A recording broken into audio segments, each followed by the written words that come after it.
In today's video, I'm going to teach you how to change your Squarespace logo efficiently and effectively, and we'll do it all in just 5 minutes. Let's get started. First, you'll want to head over to squarespace.com/logo. This is where you can create or update your logo, a crucial element for your brand identity online.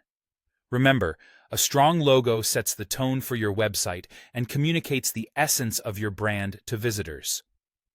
Once you're at squarespace.com/logo, take your time to design your logo.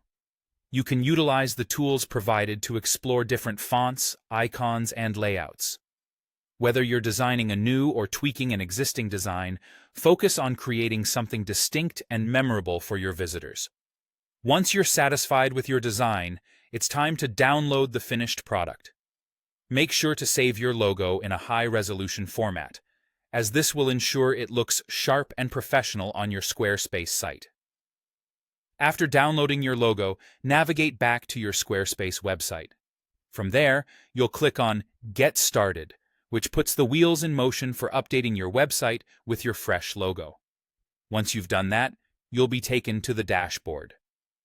Now, the dashboard is your control center for all things Squarespace, so take a moment to familiarize yourself if you're new here. From the dashboard, you'll want to click on Settings, conveniently located at the bottom left of your screen. This is where you can access your site's back-end features. After opening up Settings, look for the favicon option.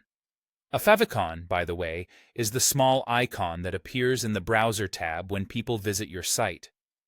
It's another opportunity to reinforce your brand identity. Now you'll see two options here.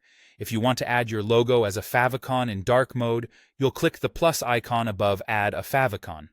Alternatively, if you're looking to replace an existing favicon, click Replacement, and then click the plus icon to swap out the default favicon for your new logo. Once you've uploaded your new logo or favicon, don't forget to save your changes. Confirm that everything looks exactly how you want it. Taking this last step is crucial as it secures all the hard work you've put in and makes sure your new logo is displayed to your visitors. There you have it, a fully updated Squarespace logo in just a few easy steps. Remember, maintaining a strong visual identity is key in today's digital landscape, and now you've taken a powerful step toward enhancing your online presence. Thanks for joining me today, and happy designing!